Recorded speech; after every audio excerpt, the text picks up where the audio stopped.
You might think the president runs America. But what if I told you the most powerful man in the country may not be the one sitting in the Oval Office? Behind every decision, every bill, every international handshake, there's a hidden system of power. Presidents come and go, but the real power, it stays. And today we're pulling back the curtain. Chapter 1, the illusion of power. Let's start with the number 1,500. That's how many presidential appointments the US president gets to make, including cabinet secretaries, federal judges, intelligence directors, and more.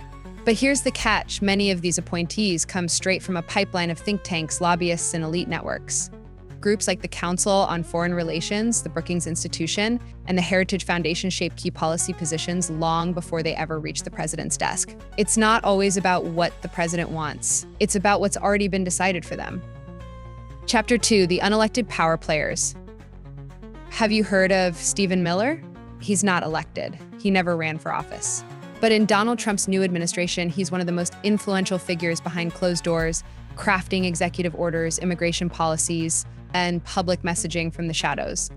Then there's Chris LaCivita, Trump's 2024 campaign co-manager, who now holds major sway over communication strategy and access to the president. And Kash Patel, a former intelligence official and now one of Trump's closest national security advisors. He holds no public mandate, yet plays a key role in shaping military and intelligence briefings.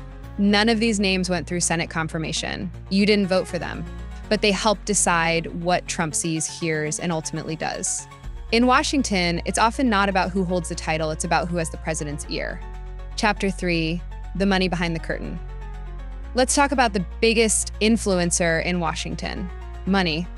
In 2024 alone, Super PACS spent over $4.3 billion on federal elections. Major donors like hedge fund CEOs, tech billionaires, and defense contractors aren't just funding candidates. They're shaping agendas, and the return on investment is shocking. A study found that economic elites and organized interest groups have far more influence on US policy than average citizens. In plain English, if you don't have lobbyists or millions, your voice matters less. Chapter 4, the national security machine. When it comes to war, intelligence, and surveillance, the president often isn't leading. He's following. The US intelligence community includes 18 agencies with over 100,000 employees operating in near total secrecy. Presidents rely on them for classified information, but can't always verify or challenge it. Remember the Iraq War? Faulty intelligence pushed by the CIA, accepted by President Bush, led to a war that cost over $2 trillion and hundreds of thousands of lives. The deeper truth? Presidents may approve drone strikes, but it's the agencies that often pick the targets. Chapter 5, presidents versus the system.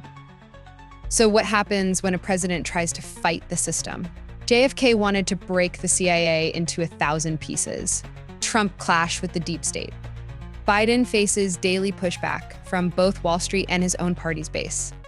Presidents aren't dictators, they're managers of a massive pre-existing structure. Part political, part financial, part military industrial. And when they push too hard, they get blocked, silenced, or politically crushed. Chapter 6. So who actually runs America? Here's the uncomfortable truth. America is run by a network. It's not a conspiracy, it's an ecosystem of advisors, donors, career bureaucrats, lobbyists, media executives, and legal experts. They shape what gets prioritized. They write the first drafts of laws. They decide what never makes it to your newsfeed. The president is the face, but the system is the muscle. Conclusion. So next time you see a press conference, a bill signing, or a big executive order, ask yourself, who's pulling the strings? The president may be the most visible symbol of power, but in Washington, visibility doesn't always mean control. If you found this video eye-opening, hit like, share it with someone who still believes the president runs everything, and subscribe for more truths about the people who actually lead the USA. And let us know in the comments, who do you think holds the real power in America today?